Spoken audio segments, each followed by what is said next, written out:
First order of business is recap of draft chapters 1 through 3, remaining comments. Victoria, is that just what Mr. Davinian put on? Yep, so I put an email in your packet. And depends on how we would look at that.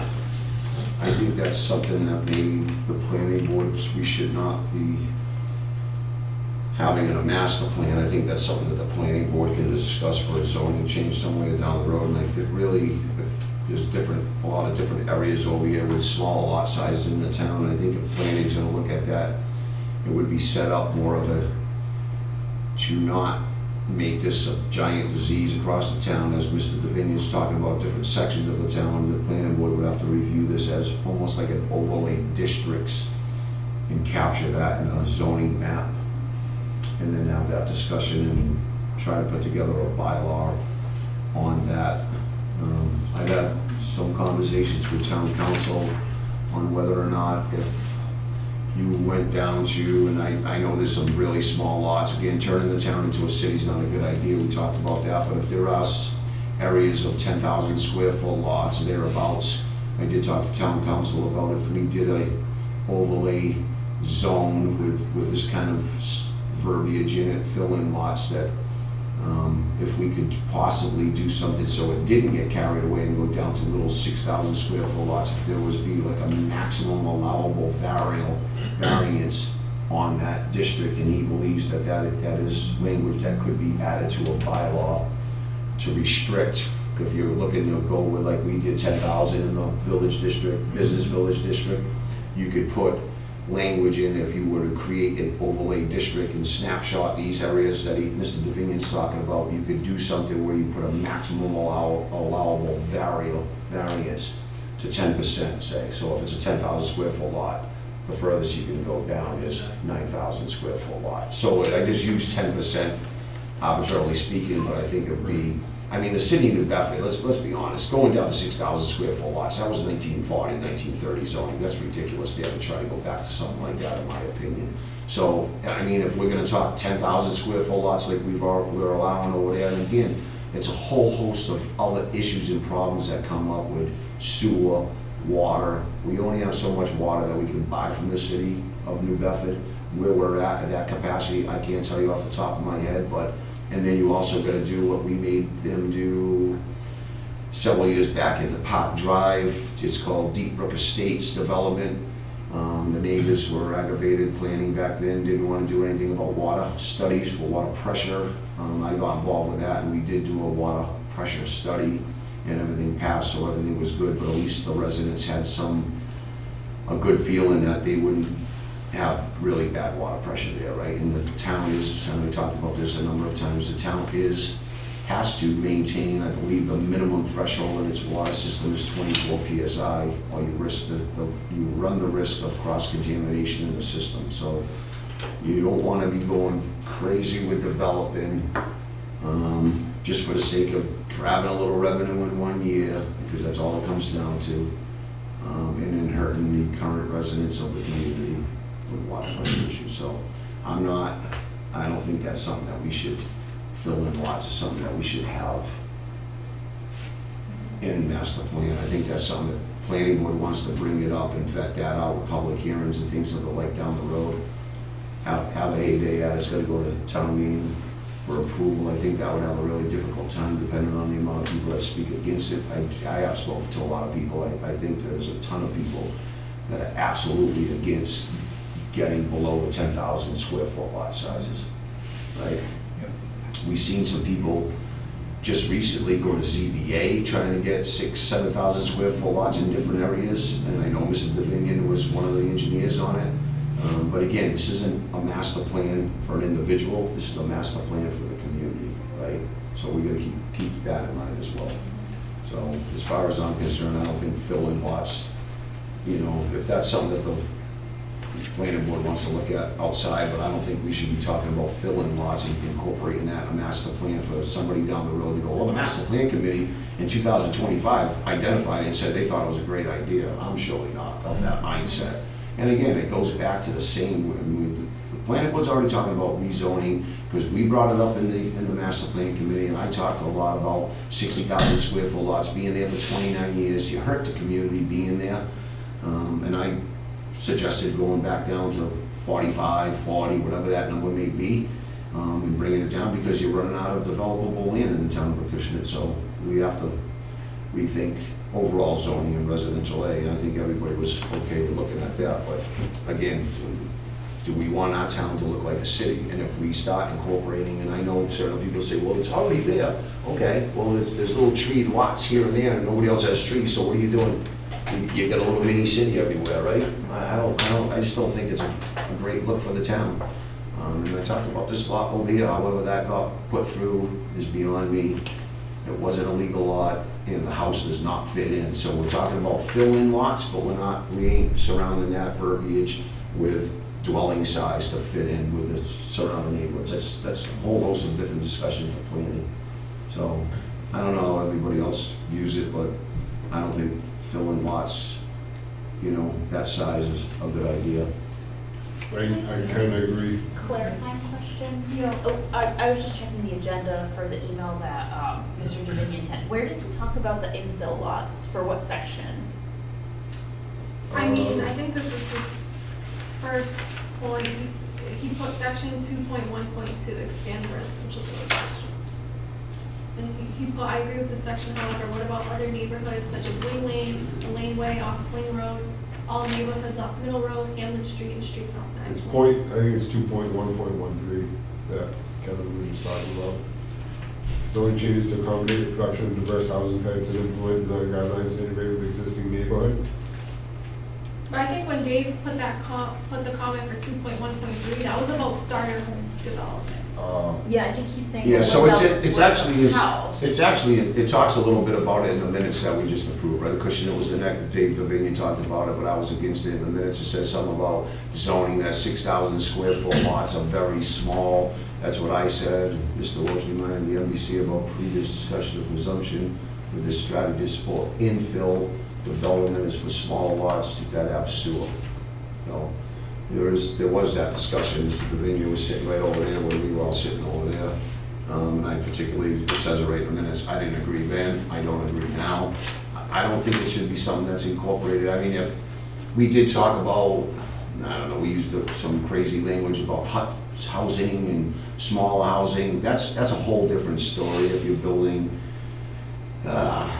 Victoria, help me out when it's not community housing, but if you were building like, almost like a 55 and older zoning where your houses, your three Like units that. per dwelling, stuff like that, that's fine, that's punching into smaller lots, more dense lots, but, I mean, if that's what you're looking for, low-income housing, Yeah. that's over on Givat Street and stuff like that, we have some over there that are small lot size. If that's what somebody's looking to do, so be it, that's fine. If that's what it's gonna be, but if it's not gonna be, if it's not gonna go towards the goal of low-income housing to help the town out, then why should we be letting developers and engineers benefit from that? Because that's the only one that's benefiting from it, not the town. You follow me? You're talking about his comment about promoting starter home development? No. Fill-in lots. Infill, okay. The infill lots, where it talks about all these other areas where there's already 8,000, 9,000, 10,000 square foot lots, in any lots that are Yeah. available within that area. He Yeah. wants to be able to infill because there's already that kind of development there, right? Yeah.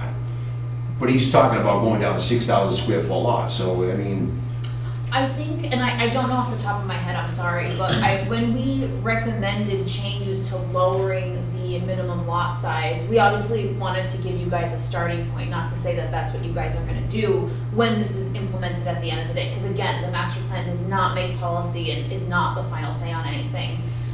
We did produce an average of what the average lot size is in the area that we were recommending, because Residential. yeah, we didn't wanna, say lower your minimum lot size if in fact, they're 80,000. But we found that it was actually much, much lower than what the allowable is currently, so it makes development really hard in those areas. I can try to pull it up again, I but think it was 28,000 something. yeah, we Average. prioritize everything. It wasn't nowhere near 6 or 10, I can tell you that. That might have That been was in the residential. area and that we recommended expanding the village residential to southern Acushnet, where I think we had that discussion saying that the parcel sizes in that area were much smaller than 60,000 square feet, and you'll never be able to build something new or redevelop anything for that matter. So if we're trying to encourage redevelopment, different types of homes that we recommend in other strategies, you do have to revisit that kind of minimum lot size in that area, because currently, I don't think you'd be able to do much in southern Acushnet under the existing zoning. It's because a lot of it's already overdeveloped. So. That may be the case, but if we're talking about redevelopment, wouldn't you come across the same issue where, you know, you have to build on the same footprint, or, I know another gentleman spoke about like how he can't change anything about his house because he's stuck to this footprint on the house because it's non-conforming to begin with. To today's standards, there's Correct. the majority of this town is to today's standards though, that's what I'm trying to tell you. Mr. Chair, I would just say, the infill lots, I would say the infrastructure would have to be put in place first before, you can't put the cart before the horse. Like, redevelopment of these areas, allowing somebody to take up one of the lots and not have the infrastructure in place doesn't make sense. I don't think that's productive, whether it be water or sewer or whatever. Stormwater especially in these areas. But that would be my take on it. Yeah, I it would say doesn't- upgrade the infrastructure first, the water pressure, all that. Yeah. The pipes going down to my house are, 80 years old. Right. And it gets a little tricky, right? So if you're gonna say there's, what he's trying to say, and I know what he's trying to say, because I've been talking to enough people. So all the lots around are this size, the size of my phone, and they're all that size, and then you have this one little vacant lot sitting there all by itself, let's just call that 10,000 square feet, and all the other lots are developed already, except for this one lonely little lot at 10,000 square feet, right? That's it, you're talking about infilling, but allowing somebody to build on that one 10,000 square foot lot, because that's what Mr. Davini was talking about, infilling. That's his idea of infilling, is that one lot is sitting all by itself, and 100 houses are built all around it, and all 100 houses have 10,000 square foot lots, and then you have the lonely lot that was never developed. It's buildable, it's all uplands, it's buildable, but because we have it's in a residential A zone, right, which is the majority of our town, is a 60,000 square foot lot, it ain't happening. Right. So that's what we're discussing right now on that comment of Mr. Davini. I don't have a problem if it's 10,000 square feet or bigger, and then if we would ever go to planning for zoning, you put that maximum allowance of a variance in there, so somebody ain't going to ZBA, depending on who I am, wink, wink, and I say, I have a 6,000 square foot lot, in fact, I have two 6,000 square foot lots, right? And I'm gonna get a variance and I'm building on both of those lots. That's a 40% reduction of what the bylaw calls for, and I don't believe anyone should be able to vary that much, wink, wink, because it's my buddy coming in front of me. So that's why I would be very stringent in saying you have to make sure that if you're gonna write a bylaw, let's make sure the bylaw would be, and I know that's not for master plan, but there is a way you can do this. It's just, how small of lots do you want the town to be able to build on? Yeah, I can't speak to the sites that Mr. Dominion mentioned in his email. I know we chose the areas that we did in the master plan specifically because generally speaking, the lots are a certain size, well below 60,000. So we're not taking a random 10,000 square foot lot in the northern part of Acushnet and saying, let's build on No, that. that's why you would Yeah. have to do like an overlay district to show exactly where it's allowed. Right. You can't just blanket it, you can't just make a zoning bylaw. And the other problem is you really gotta be careful on how you write that bylaw as well, if even in an overlay district, for the simple fact that if I have a 30,000 square foot lot, and it's always been in my name as a 30,000 square foot lot, am I able to take that puppy now and chop it into 3 buildable lots? I would say no. And that's exactly what somebody's gonna capitalize on. I've been around for a little while, and I think we all sitting here, because most of us are shaking our head, going, that's exactly what's gonna happen. We have those people that are coming. And what they're gonna do is, the second they know that this zoning's happening, They're gonna go around to everybody, because there's people that actually have a list of all the open lots. And they're gonna go and attack those older people and everything else and say, I'm gonna buy your land, Mr. Jones. I'm gonna do you a favor. I'll give you $50,000 for that unbuildable land you have. Mr. Jones has no idea what's going on in the town of Acushnet. Mr. Jones just got screwed. And I'll tell you how I know that. It happened to a gentleman on the other side of town in the village district that I happen to know. He got screwed by a realtor. And the zoning changed. And that man made a ton of money selling that lot off. And the poor old man and the old lady didn't have no clue that was coming. And he let that lot go for cheap money, thinking, okay, you wanna give me 25 grand for that lot? It's not buildable. Town's already told me it's not buildable. A year and a half later, there's a house on it. How'd that happen? So there's vultures out there that'll try to capitalize on everything, and we gotta make sure that that doesn't occur. And that's exactly what's gonna occur. So we gotta make sure when it's gonna be written, the people that are gonna write it, obviously it's gonna go through its channels. You gotta make sure you start doing things and writing bylaws, zoning bylaws more properly and more black and white instead of leaving gray areas. And that's exactly what's happened to us in the past. And there's a lot of people getting away with a lot of things that I would call shady. Just because they look at a bylaw and go, you interpret that bylaw just the way I interpret it. And they're like, okay, I agree with you. So just to summarize, because I know we still have to get through the new sections that we wrote. No changes to the existing strategy, because we don't want to recommend infill in other areas. But the areas that we discussed in the strategy are fine, because they are selected based on the existing size. Because we don't recommend changes across all of Res A. I wouldn't make a recommendation to change it just because there's 6 or 8,000 square foot lots in the area to go down to 6 or 8,000 square foot lots. We have a minimum now in the business village, in the village district, of 10,000. I think 10,000 is a very good minimum. We go smaller than that. We're just being foolish now. It's all a greed thing. Kind of like if it's not broke, don't fix it, right? So everything that's on this is what we discussed at the meeting, last meeting, yeah. That was your question. Yes. Okay. Well, it's just not to what Mr. Davinion's saying, 6,000, infilling smaller Well, lots. We do not, He we didn't don't talk mention- about yeah. 6,000 at all. He didn't mention 6,000 square feet in his emailed comments, just for clarity. That's what I have reference of. Okay, on it's in the that, minutes, yeah. it is in the minutes though.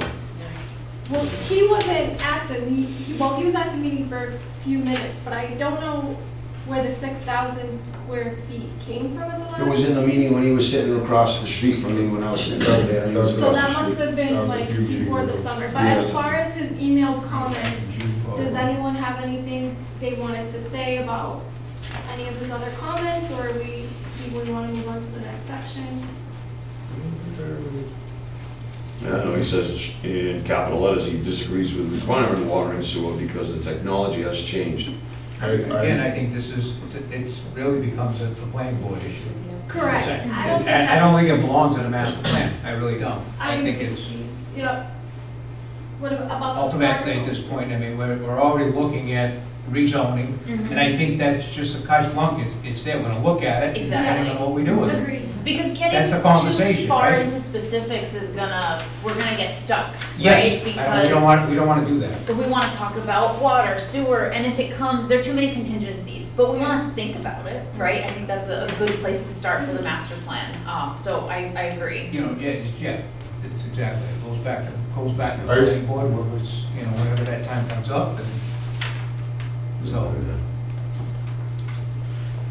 Okay, any other comments on Dave's email? I think it's been covered. Okay, and, Rebecca and Chris, you wanna kick us off for the next section? So, over the last few months, because this is all happening at the same time, we've been writing on the next 3 chapters, which are cultural and historical resources, services and facilities, and transportation and circulation. So you received, again, a draft of those kinds of goals and strategies, what we're recommending for that. And content-wise, I just want to know it's meeting your expectations, it's saying what you want it to say. I'm gonna highlight some of the changes, which actually aren't a lot that we made for this section, and actually this batch of chapters, but I do wanna highlight it. So when it comes to this first strategy 4.1.1, we did make a slight change. Originally, it was explore funding opportunities to improve facilities at Perry Hill Church and Quaker Meeting House. Just for consistency across the way we describe all the sites and the facilities in town, we changed it to explore funding opportunities to improve facilities at Perry Hill Church and the Long Plain Friends Meeting House / Quaker Church, because they are interchangeable according to historic designations. So do you guys have any comments on that? Responsible parties that you would designate, any partnerships that you want to highlight for this specific strategy?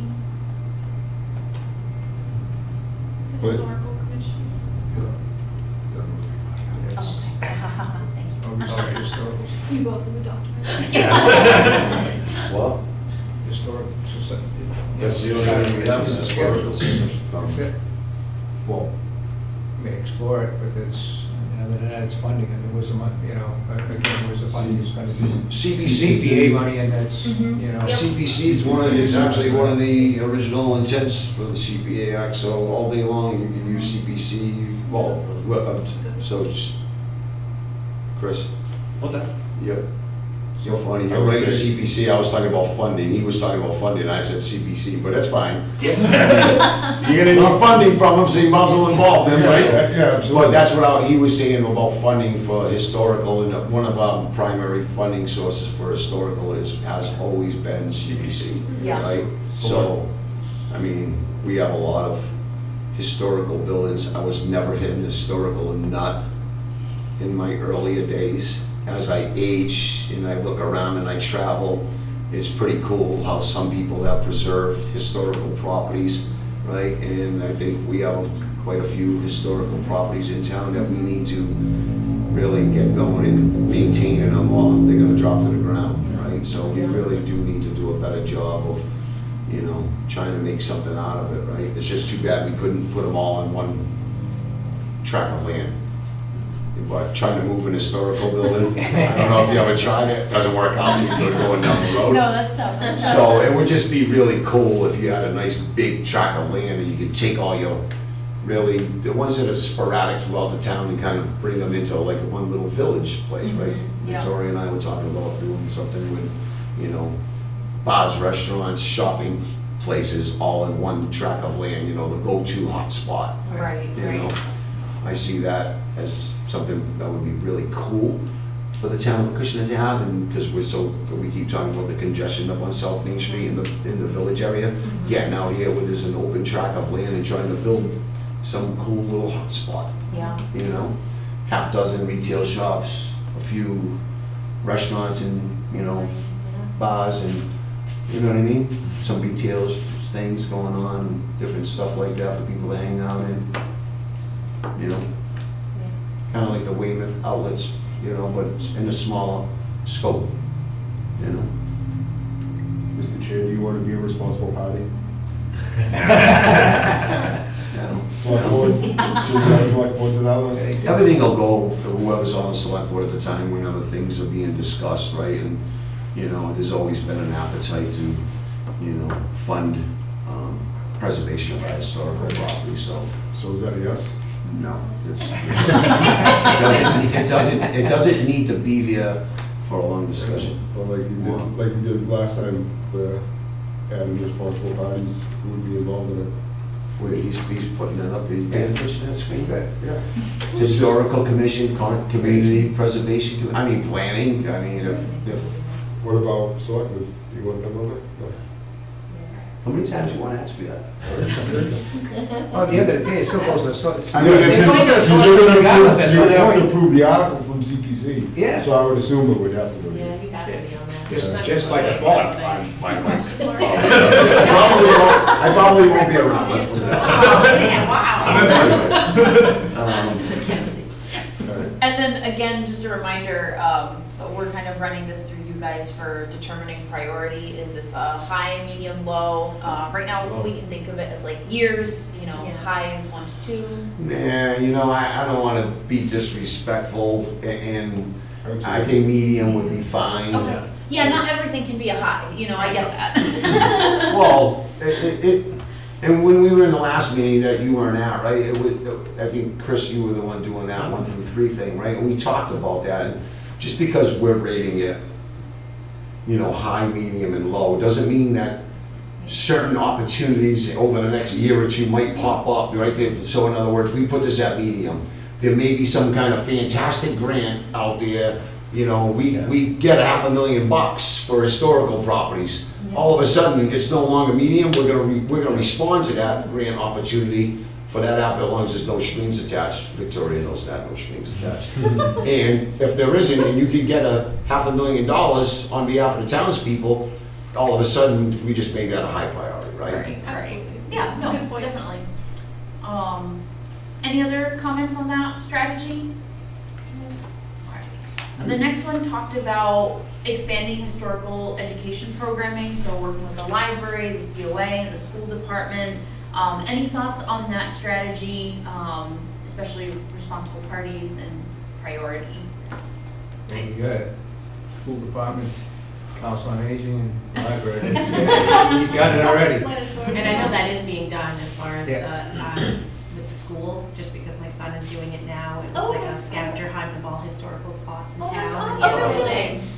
it was like an extra credit. There's like everything from the sawmill to the fire station to the library, all the whites. So It's like a list of like 12 that we can get to when we get to that. I just, Oh, really? Like snap a picture for proof, send it to the teacher. So that is being done. That's cool.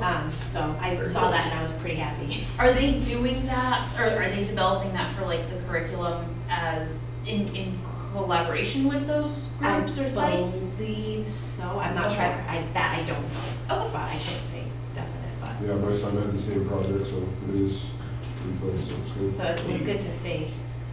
So does it make sense for this to be like a low priority, it's already being worked on, or medium? I keep it medium so they keep doing it. Yeah, I would keep it medium. I mean, I'm sure it's in like the standards for the state, but it's a must do. The Historical Society does do like little, I know they probably don't do it in the winter because we don't have a lot of heat in some of these buildings, but they do on-site, they open up for like Pauline Texera does it for like on a Saturday, she'll open up Perry Church for a couple hours. And she puts out a little flash thing on the interweb there, and then she'll go down to the Quaker Meeting House and do an open house there, and it's all, you can take a little tour, and she's got it all set up with pictures and stuff like that, so they do a little bit of it, but I think it's pretty cool that the students are doing it, you know, Yeah, it's and fun. getting a I little enjoy bit of doing that it. education at a young Yeah. age. It's cool.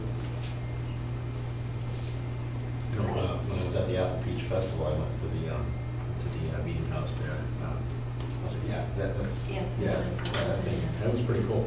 All the You stuff. see some reference you doing it? Yeah, yeah, that's cool though. It'd be nice to have that open wall, but, you know, Yeah. things in there. Yeah, speaking of the Apple Peach Festival, the next strategy talks about researching funding opportunities to implement some of the improvements that actually come from the 2008 master plan to make the Apple Peach Festival either more accessible, more enjoyable. A lot of those were focused on like bathroom improvements, accessibility improvements. So there are funding sources for that. You can either go through, the MOD, Mass Office on Disability, or you can take it from a historical angle. It really depends, but there are. We need 2 more acres of land. We need more. More than 2 more acres? No, not Melissa two. wants more than 2 No, more. I'm saying we need some more, like, Land. There's not enough space to bring more vendors in. Oh, And I make see. it, make it so everybody's packed in, the Yeah. traffic is just, it's like your sardines, Yeah. right? Because you only have a small tract of land. I see. So And if that's you those added- 2 days, right? Yeah. Yeah, it's only 2 days, but I mean, you go Would you by it. consider expanding it to another weekend? Is that what you could get if there's that much demand for vendors? I just think it would be, again, it goes, I know it's been something small, but as the community grows, more people, even from outside are coming in. Yeah. We just don't have the size tract of land that we should have to let everybody spread out a little bit more. you're in there and, you know, people are moving in, you have lines for food vendors, you have 50 people deep. Yeah. I mean, by the time you get your blooming onion, it's, you know, 3 hours later. It's seriously, it's really, it really can be that way, so I mean, it's true, though. it's crazy. Yeah. I mean, there's periods of time, different hours of the day where the lines are just nuts. Wow. And there's So- not a lot of places to sit either. And there's not a lot of places to sit, and that's why I said, if you had even another acre of land for crying out loud, it would be. Is that available in that area, or would you have to move it altogether? I mean, you get the quick meeting house, I mean, what is there, but I mean, again, a lot of this stuff, you know, Long Plain's been doing this for so long, I mean, it's kind of. Tradition, man. Yeah, I feel like That's- it would be hard to move it. Yeah. Then you've got, then you've Well, got. we're talking about buying somebody else's Right down land. the street. Oh, I you see, know? okay. Use like Is CPC that money another for like open opportunity space to or expand it, something? right? Well, Keeps Ron's right. buying somebody's I'm land. not sure if there's Well, no, anything. you get Keith Anything Street, literally right, Yeah. walking distance from where it is right that now. makes sense. You know what I mean? You almost gotta take a look to see, you know, Acushnet Fagan Land Trust and say, is there a possibility to expand it over there? Yeah. You know, it keeps you right in that same Yeah. area. Same area. Were you guys ever able to meet with them? I believe our, Joe and Sarah, who are working on the OSRP, Yeah. I believe They did did meet with them, or at least had a conversation, Okay. yeah. Okay, moving on. Who do we want for responsible parties for? Kevin. What does he say? What's he saying? You're good. Responsible party. Kevin. Take it easy. I KG. already got this guy on this side of me, right? I got that guy on the other Don't side worry, of we'll you. take care of you. No, I go like that. Yeah. Like church, bye. Anyways, I mean, that's a tricky one because that's really held by a private 501c. Yep. And we do have, like, my colleague, Selectman Robert Hinckley, he's been very instrumental in getting grants to help out for, you know, police details and things of the like.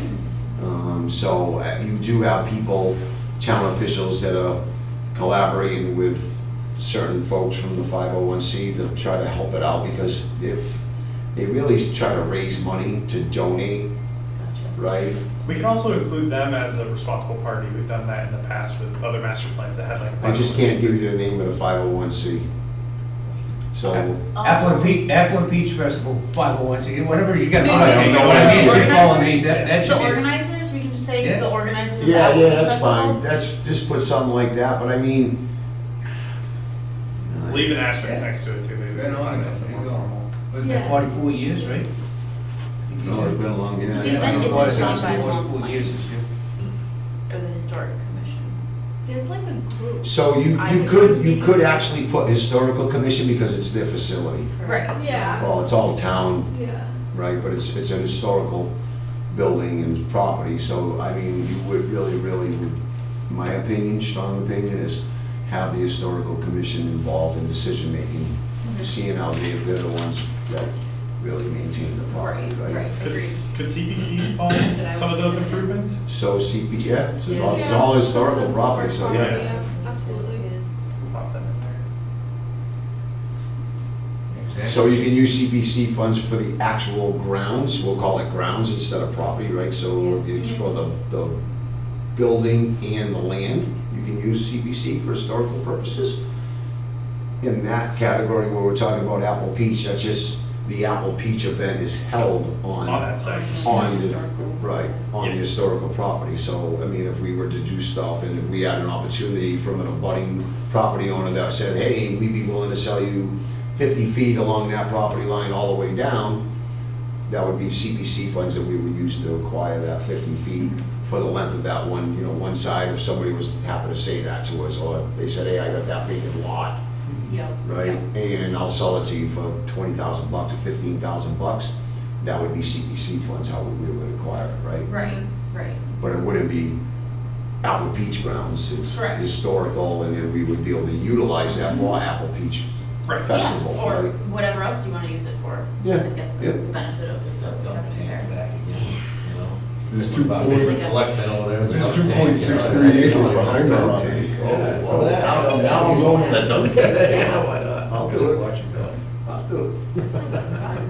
No, I don't have to worry about his. Make a lot of money off that. But I don't have to worry about Jesse seeking me, so him and his wiffle ball. I'm gonna throw hot dogs at you. That's the director. Anyone else we want to add for responsible parties? I don't think so, no. And a medium priority again?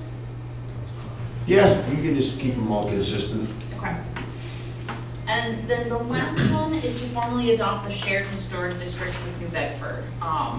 It is, I guess, recognized at the national level, however, typically it is formally adopted by the town in zoning, correct? So it would have to go to town meeting, and be approved by the members of the public. What is this? It's called the Head of the River, Historic District. Over there? Yes, well, yeah. Yeah, It's that way. yeah. Yeah. See, you got your boundaries. So New Bedford formally adopted it, like Lizette said, it's recognized nationally, but for some reason it never made it into our local zoning. So that is something that, maybe we should put in there and, have recognized, but. That's interesting. Yeah, I can send out the information I have on that. Honestly, there's not too much info available. So is that, but- you're talking about where the river's end is and all that right through Yeah, there? yeah. Yes, And exactly, all the yeah. way, I would assume it goes, because I mean, a lot of Yeah, that there's is some houses historical, on the right? end right there, that's Saucy owns still, does he still own those properties right there on the corner of? No, Road one of and them, no, I forgot the guy's name, but he owns the Those second places. one. And. He owns a second one in, not Chukat, that's the city. I know his name. He goes up this side, it doesn't matter. Right. It doesn't matter for our conversation tonight, but no, it's not the two same ones. I don't believe it is. I don't believe he owns the one right on the very corner. But those are historical too, but Yeah. Probably put historic commission too. Mm-hmm. Yeah, probably mainly the planning board, Okay. because it's a zoning change, but. Yes, okay, perfect. Do you want to be on there too, Victoria? I mean, I feel like I'm in conjunction with the planning board, so I'm creating my own section. We give you your share. Medium, I'm assuming for priority on that one, Yeah. unless I hear otherwise. Yeah. Okay. And then the last one, because it is so closely related to kind of goals that you'll see in the OSRP and discussions that you'll see in the OSRP, goal number 4.2, protect and promote Acushnet's rural, cultural, scenic, and historical qualities and assets. A lot of this section is addressed in the OSRP, so we do reference that. However, we did want to shout out the specific summer concert series, so develop creative solutions to enhance town programming and call out the summer concert series. Of course, we talked about, those parking challenges at that site, how that might be addressed or changed. So any ideas there, responsible parties, and priority level? Yeah, I would definitely say, yeah, Chris got it. Please excuse that autofilling. I just was trying to type library. Sorry, please go ahead, guys. Do you want COA and school department in there as well, I guess? Library, who's involved with that? The library. the library does It's a on- boatload. It's on Saturday. The library does a boatload of summer concert series. That's all I hear is the banjos going on, and I'm like, there's something going on in the library. And you drive down here and like middle road's packed with cars.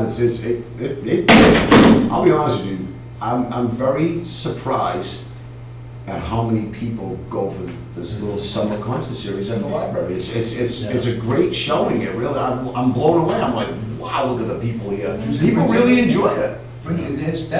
That's what's kept that Appleton Beach Festival alive for all these years, is the music. Yeah. I thought it was the bracelets that Jesse was making. I have good skills, I saw him It's your right, I saw him Josh. double fisted walking around the place over there. That's what happens. I go for the Lions Club, booth. Yeah. I think we had talked in the past about potentially using some vehicle transport as well, so I think that's where the school department and potentially the COA could plug in. Like shuttles and stuff like Yeah. that, yeah, we did talk about that. Yeah, Would you guys like to include them in responsible parties for this, even though they're not directly involved yet, but? no, I think that makes sense. I don't see, I mean, who knows what the Council on Aging's got a lot of potential, right? We do have I'm gonna call Lauren a relatively new director of Council on Aging. She's doing a fantastic job down there. It's just getting acclimated, right? Getting your feet in the door, and she's doing programs, but the longer she's there, the more she's getting familiar with everything that's going on with people coming in and utilizing the facility. She's trying to engage with more and more different kind of programs, so I'm sure that might be something that they may do. Yeah. You know, they might offer to do, you know, a little concert thing, you know, maybe not as much as the library does it, but even once or twice a year, they could hold an event down there. You know, because they do have that pavilion area in the back, so it'd be pretty cool. Yeah, they do. You know, and they got pretty good amount of parking there as well, so. Yeah, might be a good shuttle spot too, if you wanna make Put that there. the road safer, because that was a big issue, concern, like, if you go to the concert Well, series, now, we're good gonna luck do finding a- parking. You do it, well, that's what I was gonna, it's a good point, but I was thinking more of where we're gonna shuttle people to the Council on Aging, because you only have so much parking. I mean, you have a good amount of parking, you probably fit 100 cars. The problem is, Yeah. you go to the one at the library, you could have 150 cars out there. It gets crazy. Oh, wow. I'm blown away. Like, the whole parking lot's filled, all the little lanes, all the way down each side of the road, and middle road becomes like this little narrow, and when you go through there, you literally have to go about 10 miles an hour because it's dangerous. Wow. Cars on both sides of the road, people walking across. It gets crazy. I think we're just gonna slow down a little bit, that's all. Yeah. Wow. Right. Not me, I drive around with a dog, I don't go fast. I mean, speaking of that. My dog, he starts patting his foot when I get too fast. He's like, slow it down, man. We need the speedometer. So, whatever, but yeah, it is something I think it's a good point about figuring out, because we do have the COA vans and stuff like that. I think that we need to talk about, not us, but selecting, purchasing a different one, but we got a van, but it's not enough to hold enough passengers, like 12 people at a time. But if we were gonna start promoting more of this stuff, regardless of where it is in town, we should have stations where we would be picking people up from, Yeah. where we do have parking Yep. capacity, i.e. the school, say, we're gonna do this, we're willing to pick you up. So all the people down at the north side of town and stuff say, we're gonna be running a shuttle, there's gonna be 2 half-hour shuttles, right? We're gonna pick you up at 5:30, 5 and 5:30, concert starts at 5:45, you know, those are the only 2, and then we'll show you back at this Yeah. time, you know what I mean? Yeah. And then we'll pick you up from X location and do the same thing, right? Yeah. I mean, we can't just be buying shuttle buses, but if we talk about things like that, and it's very, if you gotta have proper planning, right? I would talk about the 6 Ps, but We all know those stuff. you do it. So, I mean, if you properly plan for things, a lot of the things that we could be promoting could be very successful in the community, right? And that's really what it comes down to, is communication. Everybody gets it. You're consistent all the time when you're doing a show at Council on Aging. You have your pickup spots, this is your shuttle times, everybody gets into that rhythm. It's even nicer when you can do it on the same weekend, kind of like, you know, the Portuguese Feast is held on the first weekend of August. Apple Beach is always, you know, the weekend after Labor Day. You know what I mean? Yeah. People get that in their head, and you're just consistent with it. The success rate is so much more dramatically, you know, and it's better for the community, so. It is such a nice spot though, the library, outside over Really there, is. that's really cool. Yeah. Just need more land then too. Yeah, that's the thing, you know, well, maybe, Just make a Buy whole a chapter. property. about the land. Yeah, I know some people that own the land around there, but I don't think they're willing to sell it to us, but Yeah. might be able to rent it. Yeah, You know? but just for the weekend, you know? Not a bad idea. They already put the fence in the wrong spot, Oh. our fence. so that's, It's the chance to take a little bit. 5 or 6 feet over, I'm like, whoa, who would do that? Jeez. Property owner calls me up and goes, hey, would you mind moving your fence? And I'm like, I don't think it's hurting anybody where it is. It's just a posted rail. Yeah. I'm like, you haven't done anything with the land. If you decide to do something, obviously we would move our Right. fence, and then it's falling over anyway. So I said, just give me a couple more years. It's gonna be broken and we'll put up something different. And I'll take 10 feet. That's great. Any other responsible parties for this one? Now, library, COA, school department. That is good. And so moving on to the next section that talks about services and facilities. Oh, we didn't do priorities, sorry. Meeting. We did. On trend. Everything under that is medium rare. Yes. So this one might be a little bit different, but you tell me. Service and facilities, we did change up 5.1 just a tiny bit, just to clean it up. It was enhanced services and support efficient government and fiscal responsibility, so lots of ands in there. Now it's enhanced services while supporting efficient government and fiscal responsibility. 5.1.1, update infrastructure on critical roads with planned improvements, so details some sites in town that were identified, talks about different ways to fund those. Any identified responsible parties, priorities for that? DPW. If it's water and sewer, it's DPW, Board of Selectmen or Water and Sewer Commissioners. I think this one is focused specifically on roadway improvements. What's that? I think we talked a little bit about funding sources. I was just reading 5.1.1. You're right, I apologize, you're right. It does talk a little bit about water and sewer. And I would just, when it says Acushnet's water and sewer network is solely located in downtown Acushnet, that's sewer is mostly located in the downtown Acushnet area, but water is widespread. So I wouldn't wanna mislead people thinking that, like, we got water all the way down to North End by Keene Road, Yeah. Peckham Road and all that. There's a lot of water. Sewer, we have over 3,000 water users, we only have roughly 1,000 sewer users, so. I see. And the majority of sewer is the village, business village district area, right? Okay, The we'll make that downtown, clear. the downtown area, whatever you wanna call it, village, downtown. Any other responsible parties besides DPW, Board of Selectmen, and Water and Sewer Commissioners?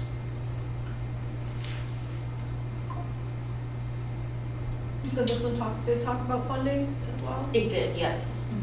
It has a list of funding programs from State Revolving Fund, Mass Works. I would put planning board down too. Okay. They do a lot of, looking for funding sources.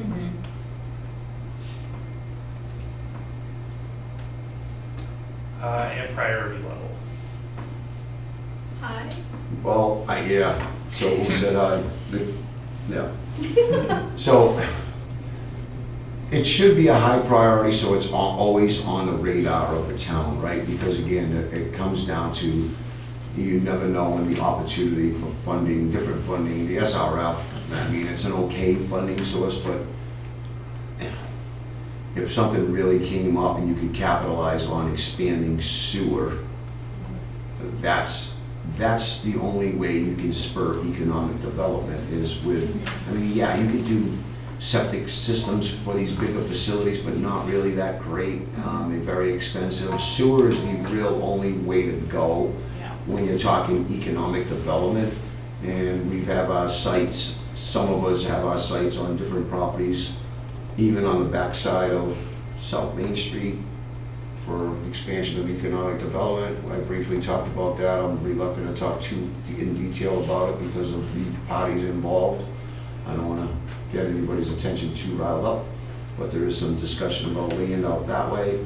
And then down here, there's a lot of open land. And I do know that some of that land 15, 20 years ago was perked and the water table was too high for septic.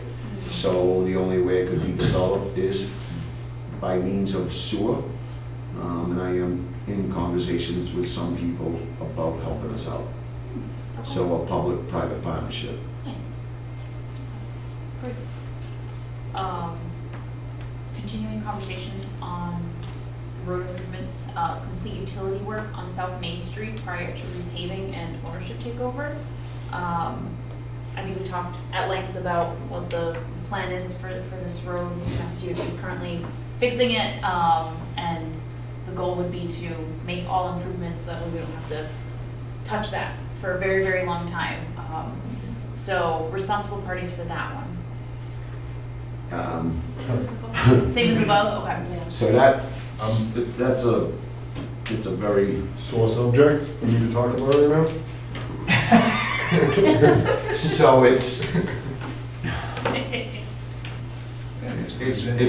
been discussed, and I wouldn't want anybody to like be totally discouraged on, you know, that conversation, but you used the verbiage of prior to us taking it over, Take over, yeah. and that's a misconception from being used by some people, that it's a guaranteed slam dunk. I would caution that taking over South Main Street is a slam dunk in this community.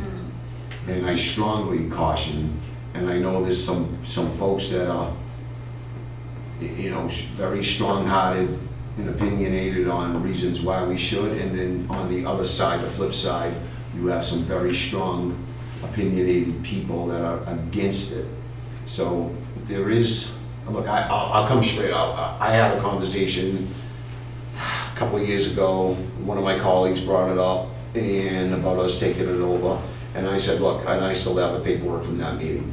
And I said, look, here's the deal. I said, I would be interested in speaking with Mass DOT, but I would want new water pipe down South Main Street, and I would want a dummy sewer pipe run down South Main Street and stemmed to all the side streets in preparation of sewer expansion, right? They then came back, DOT talked to one of my colleagues and said, there's no way we're doing that. You own what's underneath of that road. That's not our responsibility. And I forgot the number, but let's call it $10 million. The town's doing a Slocum Street project, okay? It's 2,200 linear feet. It's probably half the distance, maybe even less than half the distance of South Main Street. Yeah. I think South Main Street's 1.3 from the town hall to the town line, okay? So, and that's costing us, call it $4 million. That's new sidewalks, pavement, and a water pipe, because that water pipe's 115 years old. So we had no choice but to do it. Yeah. While we had the road open. The sewer pipe's relatively new. That's a $4 million project. So based on that 2,200 linear feet, what I'm talking about South Main Street to do all that, you're probably talking a $15 million project, right? Yeah, yeah. In water and sewer pipe, who knows? That's probably, I'm gonna guess that's probably $7 or $8 million just for water and sewer pipe. Open up a can of worms. So it's, Jesse just said, you open up a can of worms. I'll play devil's advocate on that, and I'm not a proponent of taking over that road unless we could get a big benefit out of it, which is that sewer pipe and that new water pipe, okay? That is extremely beneficial for the residents of this town. You open up a can of worms, was the words just used, right? Sooner or later, the town does have no choice but to open that can of worms, because that pipe going down South Main Street that we just tied Slocum Street into is pretty damn old. And there's only so much more age that pipe's gonna have before bad things happen, Yeah, right. right? So I don't know, you know, that's why I tried cautioning, and Victoria she heard me speak to Mass DOT. I played Sydney Viveris that day on the Teams. But she was up on the Teams thing, and I logged in under her because I just showed up because Dan couldn't show up. So I was just on the Sydney's name, and I heard this conversation, and I just wanted to caution them that you gotta be very careful of, you know, they're doing design features and stuff. And I said, that's great, but the community really needs to be involved before you start throwing things at us and just thinking that we're taking that road over, because I don't believe it's that easy. It really isn't gonna be that easy. I've dealt with the community for quite some time. There's a right way to do things with this community, and there's a wrong way to do things with this community, and I stress that. I said, you know, if we do this right, maybe it can happen. If you do it wrong, it's never gonna happen. I can tell you that. I know the people of this community pretty well. Once you get underneath of their skin, it's game over. Sure. Well, I think that's why we chose the wording the way we did, to complete the utility work before repaving and before taking ownership. So, I mean, I understand that it is a priority. Well, but putting that word about doing infrastructure before it's paving, unless a miracle happens and somebody drops $10 million on town hall's front door for us to put that water and sewer pipe in, because we know the state's not gonna do it for us, they need to get their butts out there and fix that road. That road needed to be redone 15 years ago, not 5 years ago, not 10 years ago. That road's been a disaster for a long time. Yeah, but it's on the tip, right? So when is it scheduled for? It's not, it's probably gonna get on the tip this upcoming cycle. I see, okay. Yeah, so it's not currently on the tip, but maybe if the ownership part is contentious at this point and not a given, right, it's still possible. I would say it's contentious, yes. Yeah, so maybe take out the ownership takeover Okay. part and maybe just leave prior to repaving, because I think either way, before it gets repaved, no matter who owns it, we should, you know, It's a smart thing. update. I don't infrastructure. know if I agree with that, Victoria. I think they need to get their butts over here and spend some damn money on that road and fix it. And it doesn't matter I'm whether not we, disagreeing. it doesn't matter whether I put infrastructure underneath of that ground or not. Yep. I mean, it'll be a shame, there's a 5-year moratorium even for the town, and I know that's not the town's property, but they need to do something with that road and fix it, right? And if we need to dig that up at some point for emergency, for water infrastructure, whatever it is, so be it. I would never wanna let the state and lead the state to believe, yeah, the town's fine with the road the way it is, we're thinking about putting infrastructure, it's contingent on infrastructure. I would never make them paving that road contingent on infrastructure. Look, as much as it kills me to say pave a road, I've stopped roads in this town from being paved because of the age of infrastructure, right? It would kill me to do that. But if it had to be done, it's not our road right now. They need to fix the road. I mean, the culvert going underneath the main street, right by PJ Keating, it's a water discharge there, stormwater discharge underneath that road. That road's collapsing. Yeah. It's not in good shape at all. That culvert is collapsing. It's only a matter of time before that road totally collapses in that culvert. They So, are looking at that, I will say that, I think they inspected it already, I believe, and it's part of the plan to look at it. Yeah, it's so I'm not- just- not I'm just- being like- Yeah, no. there's a bunch of moving, it's because we don't own the road, right? But we do own the infrastructure underneath. It gets really, it's sloppy, it's messy. There's no good way of describing what we're trying to say. It just, you know. I think it's implied that we're gonna take it over. That's based on like reading this and what, you know, and I think the caveat would be putting in the infrastructure, and then I would say, all right, let's take it over. That's a different story. But what are they gonna do, abandon it on us, redo it on their own, and then just abandon it to us, and then we have to maintain it? I don't know, well, that would go for the state if they try that I strategy. don't think that would. I think they've got a I lot guess of my question for imaginable. you, Victoria, is if it goes on the tip next year, Mass DOT is touching the road when? In like another 5 years? Yeah, So that probably gives. 2030. Sure, maybe. right, just because I'm If there's saying no the delays. tip process is a long process. The state is gonna pay for the work, but it's on their timeline, right? So, I mean, that gives the town and the state 5 years to figure out what to do with that utility work before they start doing it. They're gonna start doing design, engineering, that's gonna start happening, but no one's gonna open that road up for another 5 years. So that's why I'm saying we should talk about it. Right. I agree, I think that. We should definitely talk about it, it's just about taking ownership of it is something that. That bothers me a lot. Because There's no benefit to us taking over that road. That's exactly my point, unless there's a new infrastructure underneath there, other than that, we got a benefit. It gets plowed by the state, that is our way out of town in case of emergencies, that road goes right down to this when it's snowing out. Right. It's the only road in town that gets that clean, Correct. and that takes you straight out to 195 if you gotta go jump on the highway. So, I think it's far more beneficial for the state to plow it right now than it is for us to plow it. So, That's was identified, Victoria will tell you that, Mass DOT's already put that in, and I think I took a picture of the slideshow, is one of the downfalls, right, of doing certain design features with South Main Street. One of them they talked about was snow plowing, right? It would cost the town in a mild year to maintain the way the state maintains that road right now.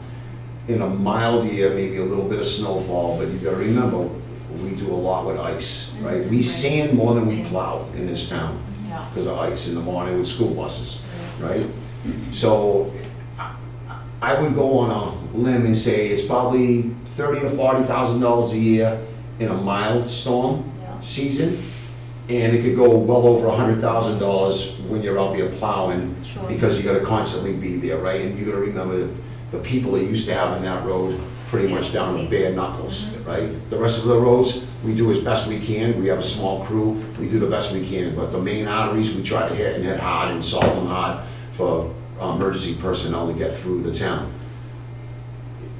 People, if we don't keep that road to that standard, what's gonna happen? I've had people on this conversation, I'll use the words on camera, freak out saying, Mr. Gasper, if you take that road over and you maintain it the way the state does, then I want my road maintained the same way as that road is. That's the mentality that you get.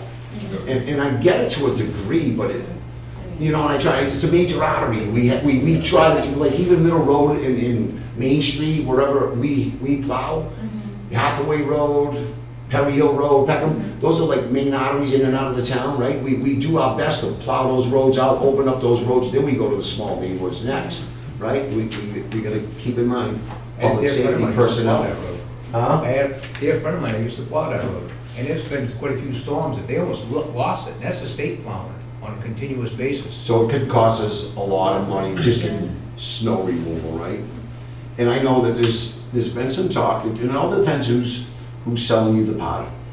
But there's been some discussions with DOT where if they go and redo the road and this, that, and the other thing, they would do a 10-year maintenance plan, right?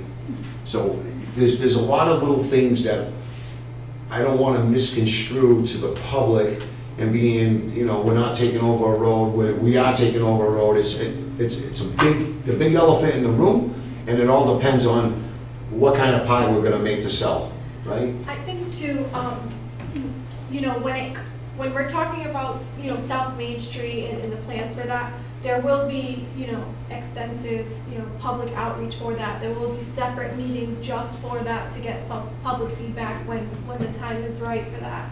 So I do want to just note that. So maybe, you know, we can remove the ownership takeover part of this strategy, but I do think it's important that, you know, with whoever owns the road, it's important that we upgrade that infrastructure. Yeah. You know, the water pipe and all of that, and try to extend. I agree You know, 100%, right? Infrastructure is something that we need to look at. Right. However, if the state doesn't do something prior to 5 years with the asphalt on that road, the state reps, it ain't gonna look good on them, right? Yeah. And we have a couple of new state reps. I'm working with one of them on Slocum Street funding right now. So he seems to be doing a really good job on behalf of the town. We'll see if it comes through, right? Because of the old money that the old state reps offered us. I crushed them. I said, this is what I want. You offered this. This was out there for the town. You came in with your cardboard check. I want the cardboard check delivered into a paper check and deposited into the account now, right? Yeah. And it's tough for the new guy to step in with something that was promised 15 years ago, because it was 11 years ago. That cardboard check was offered. And then it was re-upped in 2022. So and he's doing the best he can with what he's got to work with. I'll give him a lot of credit, right? It's Representative Mark Sully. He's trying to do his best. I'm giving him the benefit of the doubt to keep moving forward, and I quite honestly, I told him straight up, look, it's $1.5 million for Slocum Street. If I can get $800,000 to $1 million, I'll be ecstatic, right? We might not get the full 1.5, you know, don't kill yourself trying to get that, but we need to get something, Yeah. right? Yeah. I'll take 3/4 of the cardboard check. You know, it's to help the people of the community, right? So why don't we make changes to that one? I know we talk about ownership to your point in that kind of narrative a little bit. So we can rework that to talk about it as a more contingent, Yeah. yes, okay, Okay. yeah. But we are we in agreement that the infrastructure improvements are a high priority? Oh, yes. Okay, perfect. Yeah, Do you guys have any other responsible parties you wanted to include in there? We also added state representatives, like Liz said. State representative, that's on the South Main Street thing, Chris? Yeah, definitely keep the state rep, Yeah. I mean, Perfect. state representatives. Fantastic. Okay, last one in this section, support staffing increases across key departments, police, fire, and planning. I think Board of. Totally unrealistic. We're struggling. We're struggling as a community now on what we have in current staffing.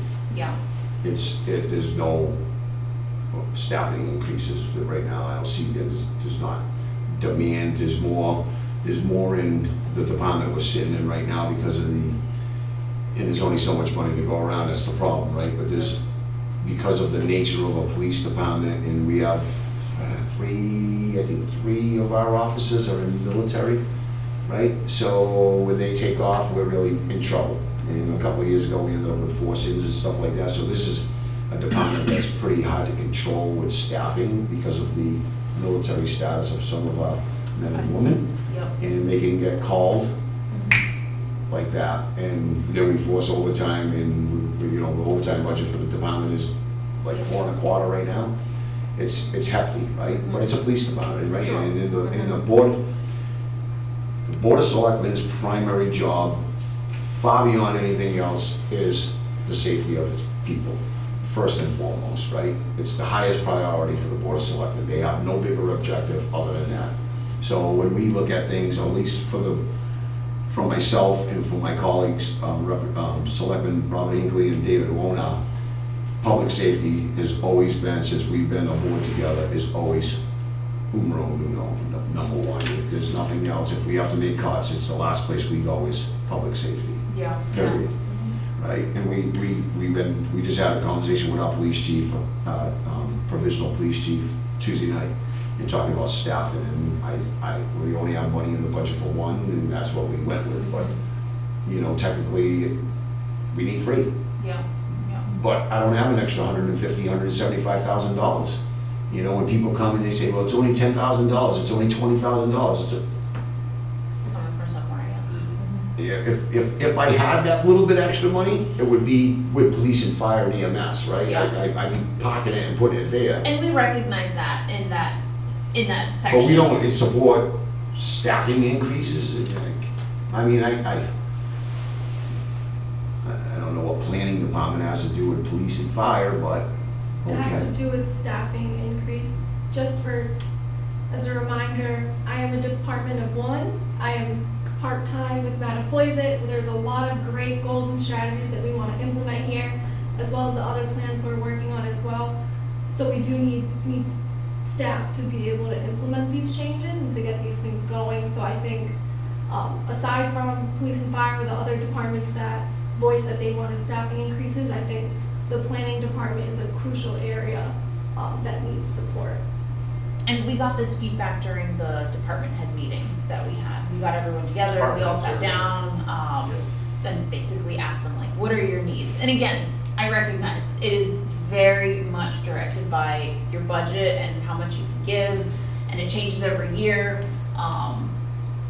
We tried looking for grants. I checked in with our Homeland Security team to see if there were any grant opportunities, but that's not common. So they talked about other creative ways to address and fill in these gaps.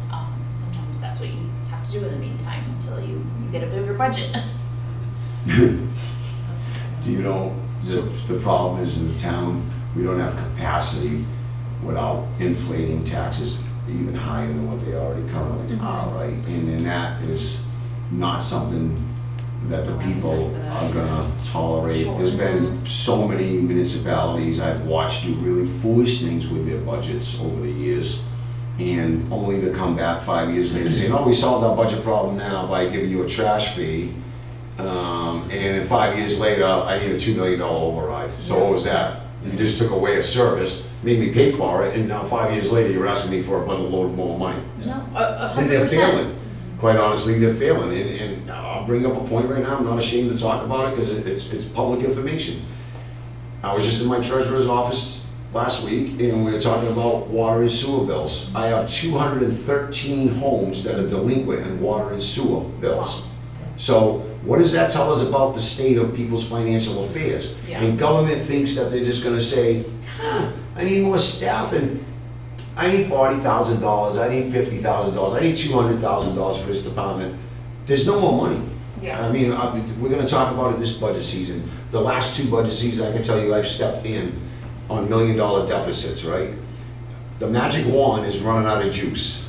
And I get that, but you have to remember, the master plan is thinking about it from all angles. That's why we have a really robust economic development chapter being like, you can't have all of this without developing or growing in some way, shape, or form. So we recognize that in the current state, you probably couldn't do anything about it, but we want to recognize it because it's what we heard from your fire chief, from your police chief, and I think leaving that out is kind of, it diminishes their feedback. I into the would process. never leave them out. So I just want to recognize what you're saying, but also acknowledge the fact that we're writing this plan in the context of what could happen in the future. So, Mr. Chairman, Board of Selectmen, should we hit that on? I should put those state representatives Yeah, back. well, you have to if you have a fire department, So police I'd say- department, you have to have select. You have to have, Yeah. no, you should put select board because, I mean, really, it's what it comes to. Look, you have to put select board and I'll tell you why. The select board is absolutely 1,000% responsible to negotiate all union contracts, first and foremost, right? So, and we are responsible for the town's budget, and we are responsible for the town's warrant. So without involving the Board of Selectmen, the last thing you would ever do is try to do something and put it on and it gets blown up, right? So you'd rather be working with everybody, should be working together to develop strategies on how we're gonna get to that goal, than to be putting something in front of the Board of Selectmen, whether it's 5 years or 10 years down the road and blindside them. You would want them part of the dialogue as you progress through the process, Yeah. for planning purposes, right? Agreed. This one is probably more of a medium, I think, because but current budget constraints, recognizing that it's something that might happen down the line. Medium's fine, Lizeth. I mean, again, everything's gonna get twisted on its head. We're talking as a committee, and I think everybody realizes that, right? We're trying to say what we feel would be a priority. But again, it all comes down to what kind of dynamics change down the road, right? Victoria could come to the Board of Selectmen and say, check it out. New fiscal year with the state, right? That they're offering up X amount of dollars for anybody that qualifies. We qualify, I think I can get you $5 million for sewer. Free and clear, no strings attached. What am I gonna say? No strings attached, go get them, Right. right? What do you need from us? Let's do it together, right? And get the $5 million and let's get moving. And that would start solving problems, right? But just general new growth is not a problem solver, right? And even economic development, I talked about this in early stages. $10 million of commercial property brings you in at a $15 tax rate per thousand, gives you $150,000 in revenue, and that's a $10 million property. It's peanuts. It really is. So, we're all trying to do our best. I think we gotta try to keep spending down. I think that's the goal, not spending up, spending down. And again, we do have priorities. We have to spend money in certain places, right? And I would agree with Victoria, even some aspects of planning. I mean, I'm not saying that we got a ton of money to do things, but there's certain things that when we're looking at things, we might have to spend money to do. Investments, right? In order to get us to that next goal, right? Yeah.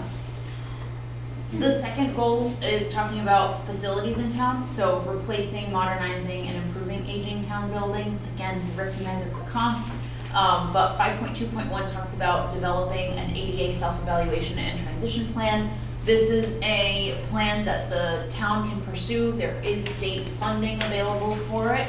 Once you have that plan, the town becomes eligible for capital improvement funding. So if you identify that you need a ramp leading up to one of your schools or your library, that could be a capital improvement eligible for funding through the state program. We figured it's a win-win on a lot of sides. The plan is a low effort kind of initiative, but it does need to get done in order to get those funds. So, any ideas for responsible parties who would kind of lead that effort? Planning board. Maybe Do you guys have the ADA permit? yes, well, Maybe selectmen look at these things, it's gonna be we'll have a new one. I'll just put ADA quick. You're like, on second thought. Yeah,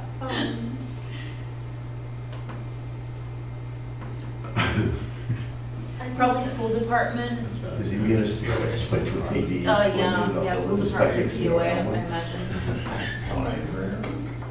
Is that what he's doing? I don't know, it's for the yeah, ADA 'cause I self-evaluation. mean, it's all of. Oh. And anything building. public, right? Yeah, it's all Yeah. where the public has access, Oh, gotcha. Historical commission though, maybe for the meeting house? Yeah, yeah. yeah, it's a good point.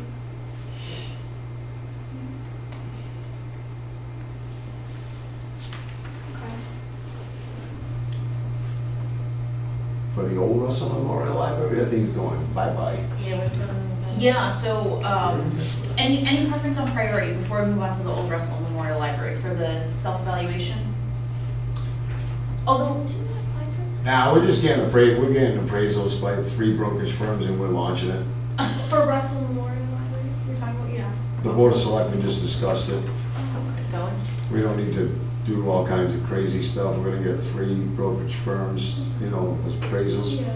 Get it on there, tell us what it's worth, put out a minimum bid, but, the average place appraiser says it's $500,000, you put it out minimum bid auction, $500,000 minimum bid, have a heyday, whoever bids over that, and the highest bidder grabs the property and runs. But the property somebody needs to get their hands on it, and it's not gonna be the town, because it's too far for us to repair it to any kind of real facility for us, so we're just trying to sell it, and with an historical preservation on the facade.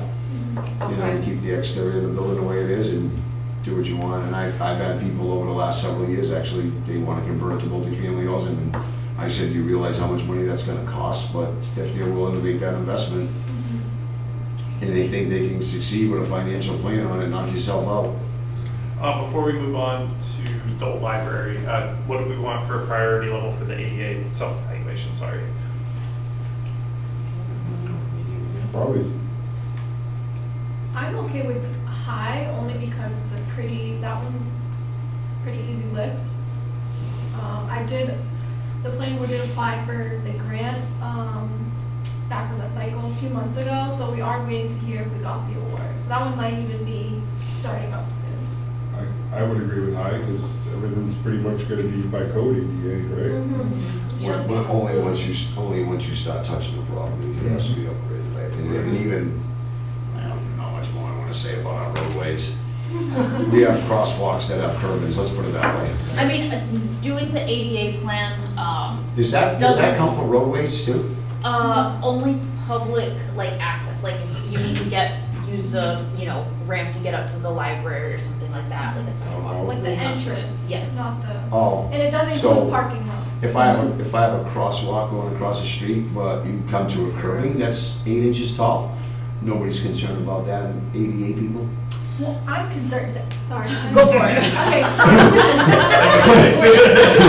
Because I didn't realize it all these years, I'm like, is that a crosswalk with curbings? I'm like, what?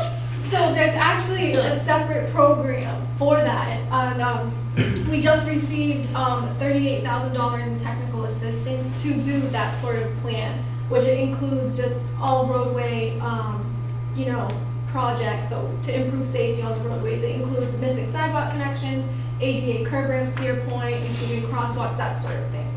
So sorry, I was excited about that one. It's good because it's kind of going to the church and town hall and Body Way Road. Wow. It's funny how it works though, having an ADA self-evaluation and transition plan actually protects the town, because you're basically saying, we know we need to do this, we're going to do it, we just, are waiting on money and a budget and this and that, so having the plan is actually. I think Victoria said it right, it's an easy lift. Mhm. I mean, it's a curb cut, ramp, done, Yeah. new concrete, hello, Mhm. pretty basic stuff, but I'm shocked nobody else has ever caught this. Now I'm gonna look at it every time I go home. You will, because I do it all the time, I'm like, oh, can we just get rid of the paint? It's like, Like yellow there's no paint. crosswalk there anymore. Oh my god, that's funny. But yes, so we're waiting to hear back. Hopefully we get good news soon. And then your point about the old Russell Memorial Library, I think this one's gonna change a little bit based on what you're telling us, Kevin. Because we originally had to develop a feasibility study to determine the best future use and redevelopment strategy. But if you guys are already moving ahead, we should probably change that to reflect current. So you guys are just gonna have it assessed and sell? Okay. Yeah, the board, we just talked about it. I know Selectman Wona, he was, he put it on the agenda just for that discussion because we've been kind of juggling the ball for too long, and the longer we sit on it, the worse condition the buildings get. And so, I think he's 100% correct. Just let's get an appraisal by 3 different people and hire an auctioneer to put it out. I don't know how that works. And, you need an auctioneer firm to put it out minimum bid and have them open bids and all that on a bid date, but whatever it is, let's just get it done. Should we keep the strategy in here if it's no longer gonna be something the town can control beyond selling it, or? We're selling Yeah, well, that's what I'm saying. Probably get rid of Should we just that, get rid of this, Yeah. the it. strategy? If you Okay. want, I think it's probably a wise idea. Okay. Just not quite to clip it, but Okay. easy peasy. All right, last section. I know it's getting a little late. We did a late start, so I apologize. Transportation and circulation. Yeah. I'm not calling out anyone. Who's responsible? It's a responsible party. That's funny. Complete key transportation projects that improve circulation, safety, and appearance in Acushnet. So we talk about pursuing complete streets programs, which we're already off to a great start, to support infrastructure improvements. Obviously, getting to the first phase of funding is just step one, so there's still work to be done. Who would you put as responsible parties to kind of keep it moving forward? Planning board, DPW, I think definitely board of selectmen involvement.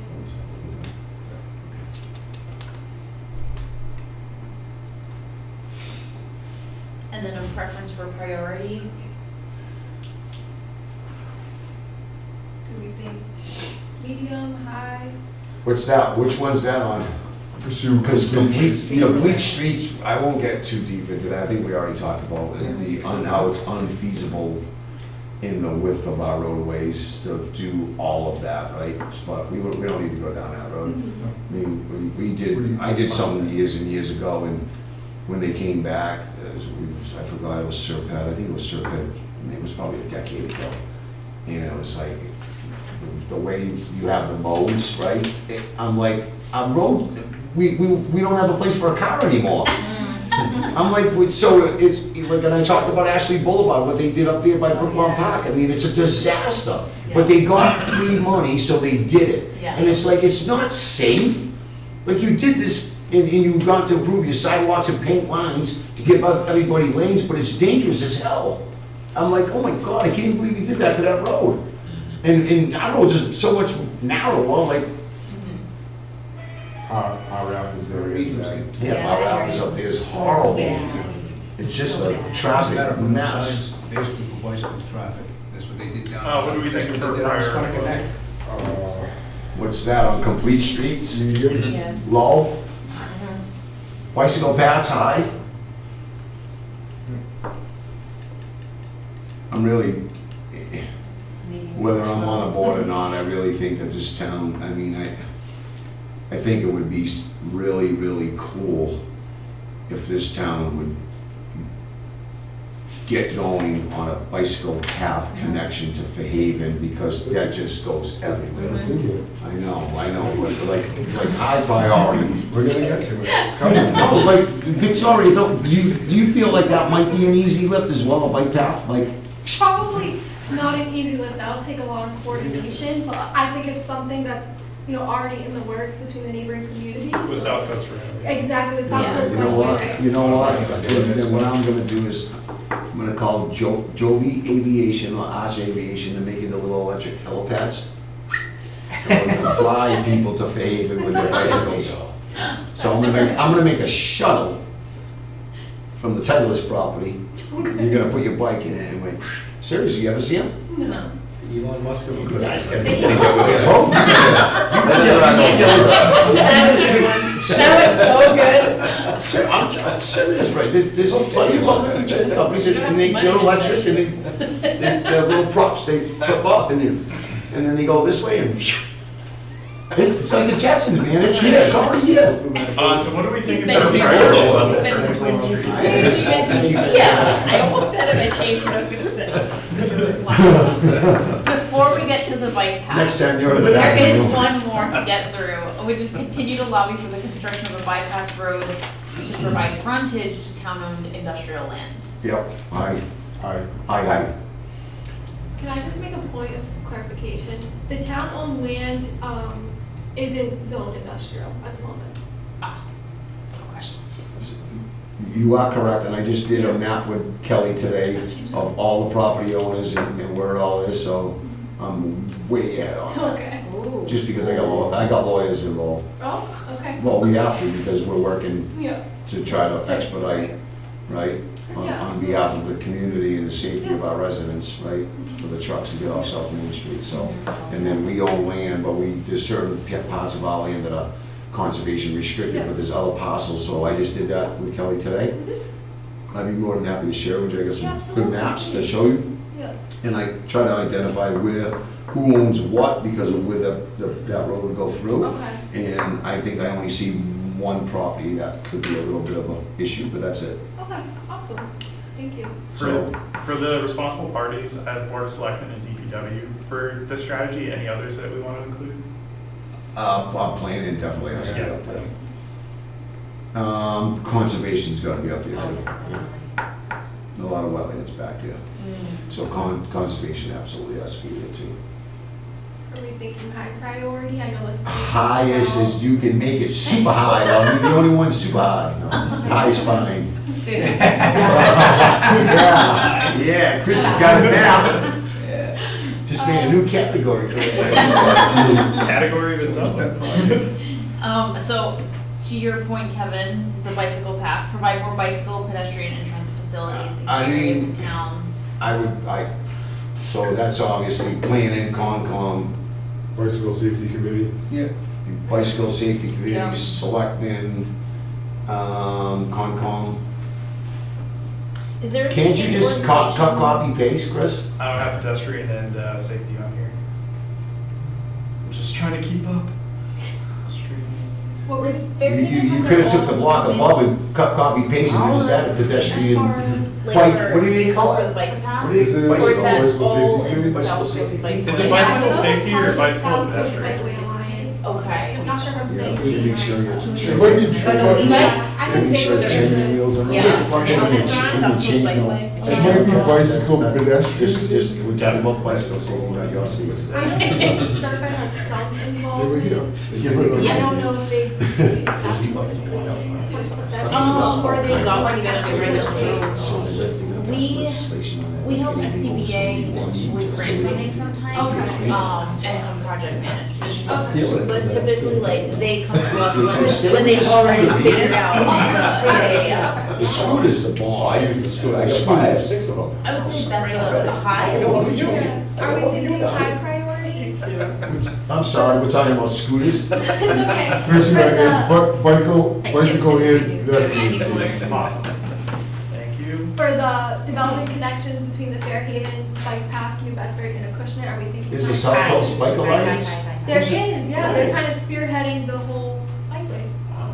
right? It's about Poison and Marion and all that. From Rhode Island to the Cape, isn't The it? Cape. Yeah. Correct. Yep, To the way around, well, you know, I don't know what's on that. No, no. We're gonna write that. yes. So, what do you want? No, maybe not super high. Create a townwide bike and pedestrian plan. Behavior right about nowadays. Probably same responsible parties. Okay. Back. Those go fast. There you go, Chris, let him go. Big copy paste. We're done. I'm using my big ring right Go, now. So, the next one. I would say that's high, I would say that's high as well. I as well. Okay, There's- and then, It's kind of a hot It's button all the same topic. thing. It is. yeah, You know, very close. kids and e-bikes and Yeah. I don't wanna see it regulated, I just think, you know, there's other ways to It needs to handle be. it. I'm gonna get the loader from DPW, and just go plow a road through the woods and we're gonna bike path now. It's like. What is that, another to ask for forgiveness for permission? Yes. I learned that. And then the last one, and then you can all get out of here. I still have my notes on it, I'll be on it. Explore potential permanent the ones bus routes in without town with And SRTA. even the ones with the pedals, because that's what they recognize. They So we don't have buses. Yeah. We hope we never have buses. Now, We don't want buses. right, on the pedal. Can we delete that? Can we delete that? Hey, so it says explore, we don't, nobody, so at least the guys, the people that are paying attention, you two aren't, so I'm bringing you guys back to the meeting. So it's Melissa, Jesse went, Okay. I don't like that. Melissa's like, can we delete that? You Nope. said it. No, because I think it's, we used to come into the center of town, right there, there used to be a bus stop right in front of the captain's place. Oh, there is one, yeah, I there's a think bus that's not a stop. bad Not a idea. permanent. I got somebody working in my house who don't drive it, and he doesn't, he can't, he grabs the bus, he can't even. Jesse, can you bring the scooter? I can pick him up in a scooter, actually. Yeah. Yeah, because we're gonna But if delete. you want it. Because we're gonna delete them. Just kidding. No, we're not gonna delete that. just Look, don't- so, I mean, we're not gonna be running SERTA buses Not through, running the- them. through the town, but Mr. Boucher is 100% correct. It would go like, from New Bedford, it would run up Slocum and come down South Main, and then come down here by Presidential Terrace, which is right over here. Yep.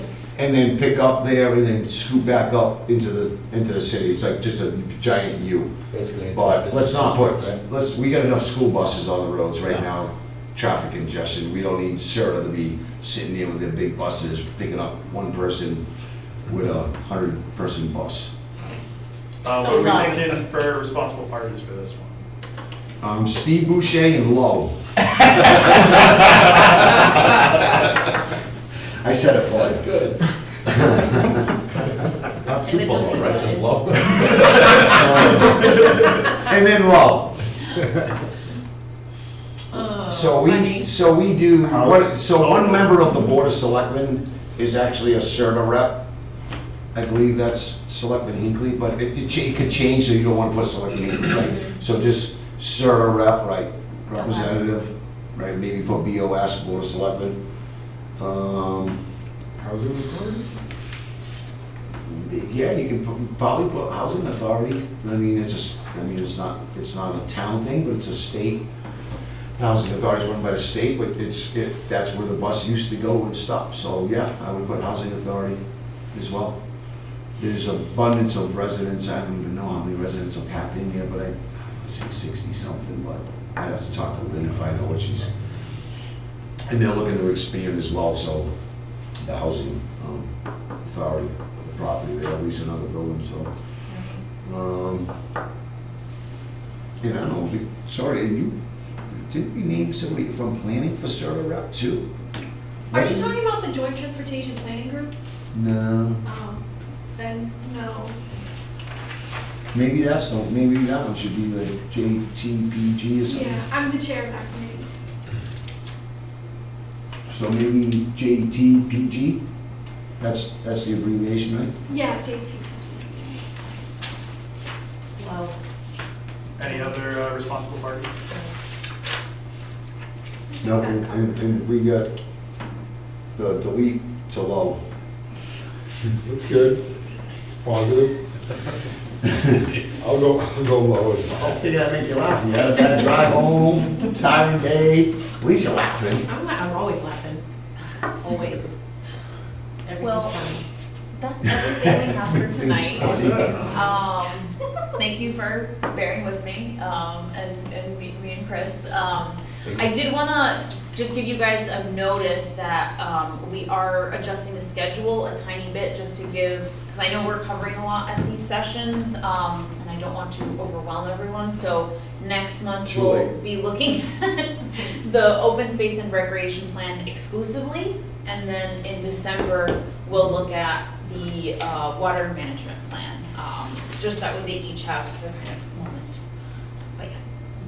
Will we get another one of these next, Yes. on 3 through 6 or whatever? Yep, Yes. we'll make the edits. What's going on? Can we make the print just a little bit bigger? Yes, we can make it bigger, Well, yeah. that was my I- fault. I- I'm so pissed. That lighting makes you guys look like super. At least it's in black and white with the cowboy Industry days. people, huh? Thank you guys so much. Yeah. Thank you. So, Thank you, folks. Motion to adjourn? Second. All those in favor? Aye. Yeah. We now adjourn.